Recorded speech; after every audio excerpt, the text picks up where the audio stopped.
What's up, guys? So we're continuing the story of Rufus, Raine, and the American Witch, and it's a fan fiction by Amaya Howard, and I really enjoy this one. I've kind of skimmed through all of it, so we're going to read 2, maybe 3 more chapters, depending on how this goes. I don't want this video to be too long.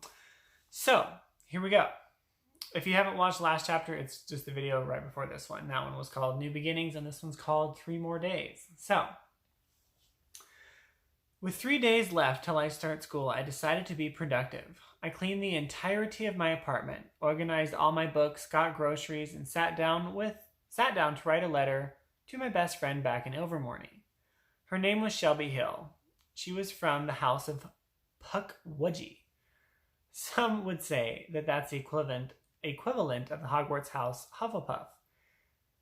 We were a bit of an odd combination, and as I was from the Horned Serpent, roughly the equivalent of Ravenclaw, but nonetheless, we were best friends.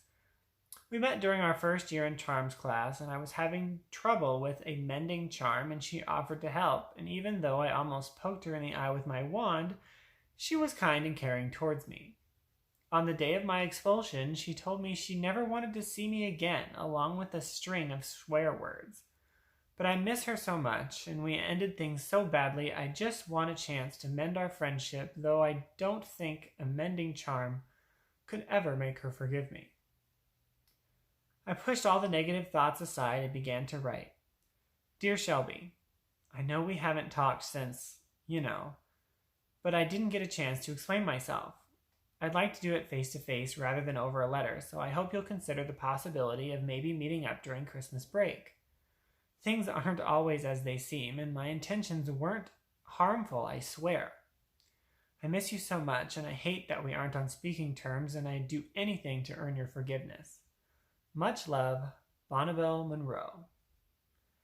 Writing and sending the letter was emotionally draining, and I was feeling anxious, wondering if she'll ever even open the letter.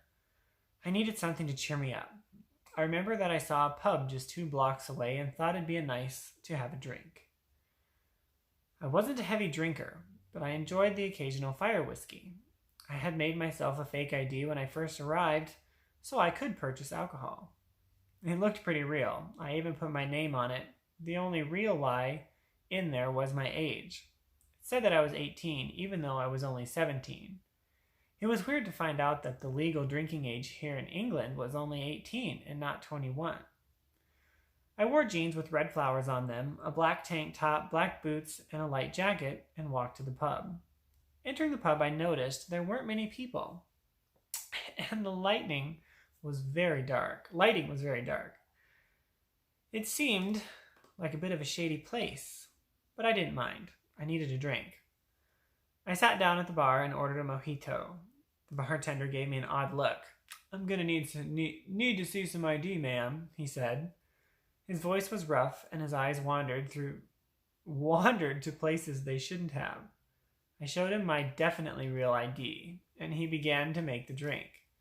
Around 10 minutes later, the bartender gave me the cocktail I didn't recognize. Sorry, I didn't order this, I said to him, as he gestured with his head to the man across the bar. It's from that lad over there, he said. I looked over and saw a handsome man with wavy blonde hair, who was a bit overdressed. Oh, it's the guy from the park, I thought. He briefly raised his glass at me when he saw me looking over. For some reason, this annoyed me. He sends a drink over to me? Really? I don't even know his name, and he sends me a drink. The gesture felt rude, even though I'm sure he didn't mean it to be like that. I took the drink and walked over to him and sat on the stool next to him. He seemed a bit surprised. Though I appreciate your drink, how about I get your name first? I said in a flirty manner. The man pushed his wavy blonde hair out of his eyes, looked directly into mine, and said, Rufus Raine. He said confidently, and what might your name be? I took a sip from the drink he had sent over and replied with a smile. Bonnabelle Monroe. Pleasure to make your acquaintance. From there, we had a nice conversation. Small talk mostly. I learned that he's a teacher, but he didn't tell me where he taught. He rides a motorbike and that he's 27. I tried to give him the least amount of information as I could since I was certain he was a no match. I told him that I'm a student in university and that I recently moved here from the US for a new beginning, though it wasn't that big of a lie. After a fair amount of drinks, he invited me to continue the conversation at his house. His boldness impressed me, and I didn't see any harm in it, so I said yes. We exited the pub, and he boarded his motorbike and passed me a spare helmet. I was a bit nervous, and he must have noticed because he asked, "What? Have you never been on a motorbike?" with a smirk. I nodded shyly and bit my lip. I put on the helmet, climbed onto the back, and held on to him tightly. It wasn't as scary as I expected, and he was a decent driver. We entered his house and sat on the sofa in the living room. The conversation didn't last long, but that makes sense, since we didn't really intend to talk much. We headed upstairs to his bedroom and had a pleasant evening. He was gentle and loving, but it was a one-time thing. When morning arrived, I quickly put on my clothes and headed to the door while he slept. Seconds before I could touch the handle, I heard his voice coming from the staircase. Leaving so soon? His voice sounded slightly offended, as he was already dressed. "You could stay for breakfast, if you'd like." His tone was a bit sad as he walked down the stairs and faced me. I didn't have an excuse to leave, but I didn't want to stay. "Sorry, I have to go. I have errands to run," I replied. He seemed awkward, like he wanted something. "Perhaps we could have dinner together sometime," he asked. I had no intention of seeing him again. I thought he had the same intentions, so his question came as a surprise. I thought my intentions were clear. This was a one-time thing," I said in an apologetic tone. Before he could respond, I said goodbye and quickly left. When I returned home, I fed Dominic and had a quick shower. Today was the 28th of August. I had 2 more days to mentally prepare myself for the new school year. I felt a bit bad for rudely leaving Rufus after he was so kind to me. I hope I didn't hurt his feelings, I told Dominic, even though I was aware he couldn't understand me. I had made it a habit to talk to Dominic. I didn't know why, but it always made me feel less lonely. The rest of my day I spent flipping through my school books, looking at what I'd be learning this year. Just 2 more days, I thought. I was anxious about many things, but the thing that scared me the most was the sorting ceremony. Standing there in front of everyone with a group of 11-year-old kids waiting to be judged by a sentient hat. I wondered which house I'd be in. I assumed I'd be in Ravenclaw, which was very similar to my Evermorning house, but I wouldn't have too much time to wonder, since it was only 2 days away. So that's the end of Chapter 2. Chapter 3 is Arriving at Hogwarts, and we're only at, looks like 8 minutes, so I'm going to keep going. Okay, Arriving at Hogwarts. Okay. I woke up to the sound of Dominic puking all over my favorite carpet. What a great way to start the first day of school. Today was the day I started learning at Hogwarts, and instead of getting ready early, I was cleaning up cat puke. After finishing up, I had a quick shower and got dressed. I wore a pair of jeans and a white t-shirt. My luggage was already packed from the night before, so I grabbed Dominic, went to the train station.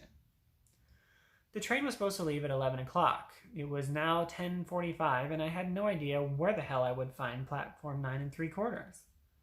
I had 15 minutes to figure it out, and everyone I asked just looked at me weirdly and walked away. How do the Hogwarts administrators expect people to find a non-existent platform? I looked around and see if I could spot anyone that looked like a witch or a wizard. Luckily, I saw 2 girls who were terrible at hiding their wands from the nomads who were on the train station platform. I followed them and saw them running into the wall between platforms 9 and 10. I expected to hear a crash and see them on the floor, but they went right through it. It was one of the weirdest things I had ever seen. I slowly walked to the wall and put 1 foot through, then the second, and all of a sudden, I was on a whole new platform. Platform 9 3/4. I got on the train with 4 minutes to spare. Quickly found an empty cabin.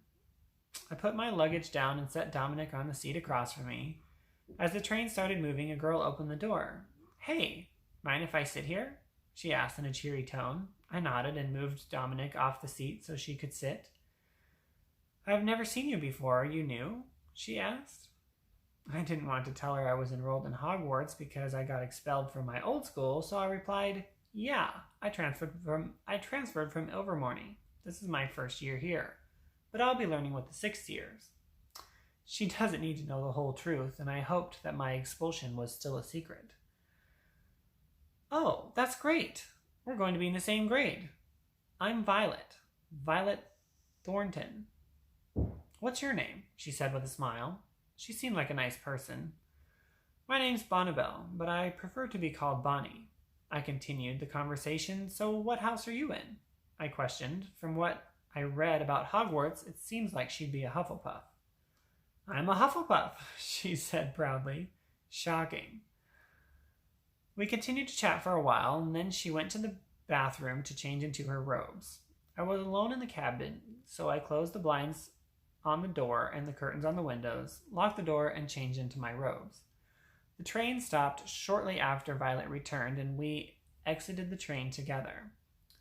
First year's over here, I heard a man yell. Turning around, I saw a gigantic, bearded man instructing the first years to get into the boats. I separated from Violet and got into a boat with two other first years. When we arrived at the castle, there was a guy waiting for us there. Hello and welcome to Hogwarts. I'm Professor Oak, the head of Gryffindor House. He welcomed us and introduced himself. We are about to enter the dining hall, where you will be sorted into your houses. Please remain quiet, he said kindly as he pushed open the doors of the dining hall.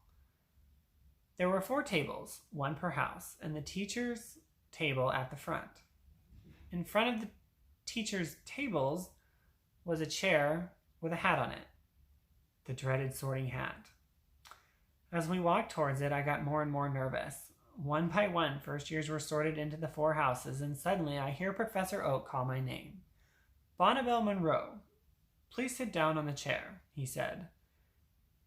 I did as he said, and before I had time to panic, the sorting hat was placed on my head. It began to speak. Interesting, very interesting.